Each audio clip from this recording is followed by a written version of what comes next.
আমি আছি মাওয়া রোডে আনসার ক্যাম্পের সামনে। এবার অবস্থা শীত কেমন পড়ছে? মনে করছে শীত কেমন পড়ছে? শীত ভালো শীত পড়ছে। ভালো জি, মানে কতদিন মানে ভোগান্তির ভিতরে ছিলেন? শীতে ঠকতে পারে কখনো? না কোনো শীতে কাঁপি নাই, এরকম কোনো গোসলে যে আমাদের সাপ্লাই পানি আছে। সাপ্লাই পানিতে গোসল করেন ঠিক আছে, মানে পানি কি গরম করে আনলেন না? না গরম করা লাগে না, এমনিতেই এটা শীতে সমস্যা হয় না, সমস্যা নাই। আল্লাহরে মানে হে এতটাই হট, মানে এবারে শীতে সে নাকি গরম পানি ছাড়াই গোসল করছে। আপনি গোসল কয়টা বাজে করেন? আমি 12টার সময় গোসল করি। জি, এই জন্যই হয়তো আপনার কোনো সমস্যা হয় না। আচ্ছা, এই যে আপনারা যে রাজুকের আন্ডারে আছেন, রাজুক তো এরিয়াটা তো অনেক বড়, তাই না? জি অনেক বড়। আপনারা মানে এই যে পুরো এরিয়ার ভিতরে আনসার দেখি না, কেন দেখি না বলেন তো? আনসার তো এখানে লোক সংখ্যা তো অল্প। আপনারা কয়জন আছেন? 12 জন। মাত্র 12 জন?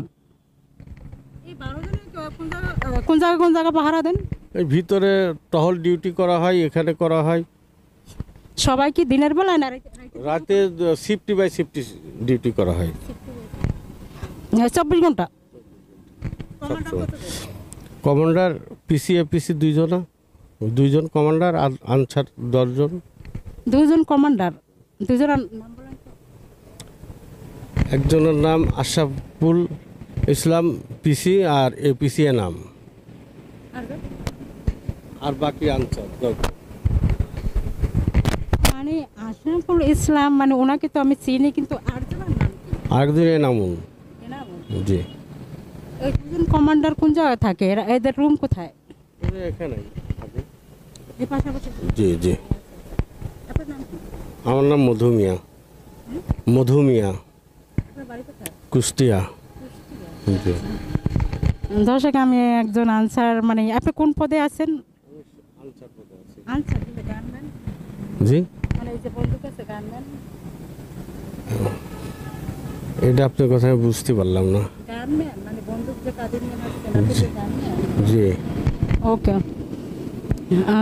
গানম্যান আসলে কতজন আছে এখানে? মানে এখানে দেখছি তো একজন গানম্যান, মানে কতজন আছে যে বন্দুক হাতে নিয়ে চলে? এখানে ম্যাগজিন ডিউটি একজনেই চলে।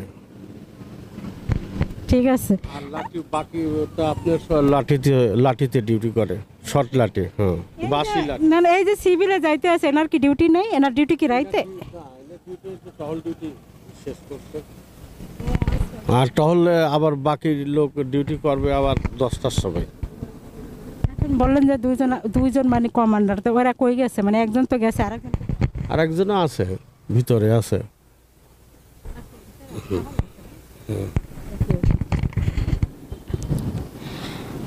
আমি আনছিলাম আজকে, মানে যে আনসার ক্যাম্পে, মানে এই আনসার ক্যাম্প রাজুকের আন্ডারে, মানে তারা কি করে না করে।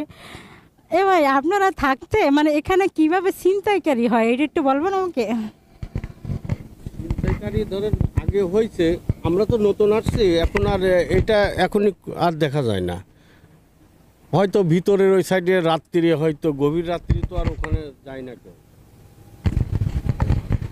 মানে ছিনতাইকারী কয়টা থেকে শুরু হয়? এটার কোনো নির্দিষ্ট নাই, রাত্রি বেশিরভাগ রাস্তাঘাটে এগুলো আর কি করে। রাত্রে হয় মনে হয়। মানে আমি শুনছি নাকি এখানে ওই কিছু আনসাররা বলছে যে ভিতরে গেলে সন্ধ্যা হওয়ার সাথে সাথে মানুষের মোবাইল, টাকা পয়সা সব কিছু রেখে দেয়। এটা আমরা আমাদের জানা ইয়েতে যখন আমরা হয়তো শুনতে পাই যে এরকম এই বিষয়ে আমরা শুনি, কিন্তু পুলিশ, র্যাব, সেনাবাহিনী টহল করে, আনসারও টহল করে, বুঝছেন। আর ফাঁকে যদি হয়ে যায় তখন তো আর আমরা ঠেকাইতে পারিনি। আমাদের সামনে এগুলো করতে পারে না। আপনারা যদি ভয়ভীতি দেখেন তাহলে ওরা এভাবে মানে পায় কেমনে, মানে সুযোগ পায় কেমনে? না, ভদ্রলোক তার জন্য রাস্তা দিয়ে হাঁটতে পারবো না, এই কেমন? মানে এই দেশে কি বিচার বিভাগ আছে? মানে আপনারা যদি ওদের ছিনতাইকারীর সাথে যদি হাত মিলিয়ে চলেন তাহলে তো মানে ওরা তো চিন্তা করবে যে আমরা 10 টাকা খাইলে তাদেরকে 2 টাকা দিলাম, হয়ে গেল। এইভাবে করে না? না না না, এই ধরনের কোনো দিনও পোশাকধারী লোক এই ধরনের কাজ কারবার করবে না। এই ধরনের কাজ কখনো কেউ করবে না। আপনি কি এটা কলঙ্ক মনে করেন? এটা তো একটা কলঙ্কই তো, যে যদি এই ধরনের আচরণ করে পয়সা খাওয়া মানে এটা কলঙ্কর কাজ না। তাহলে আমি এটা সৈনিক হয়ে যদি এই কাজ করি তাহলে আমার মর্যাদা থাকলো কি? আপনি কি মনে করেন যে মানুষের নিঃশ্বাসের অভিশাপ থেকে কেউ কখনো রেহাই পায় না? আপনি যদি কারো মনে কষ্ট দিয়ে জানেন কিছু খান এবং এই ছিনতাইকারীদের যদি আপনি সাপোর্ট দেন, তাহলে আপনার অবস্থা কি হতে পারে? আমি যদি এই ধরনের কাজ করি তাহলে তো আমার তো খারাপ হবেই। আর এই ধরনের হিসাব করব না কখনো, আল্লাহর কাছে দায়ী হয়ে থাকব।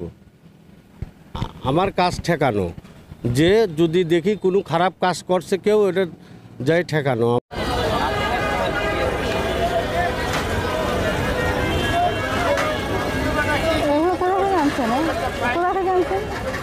বুঝি নাই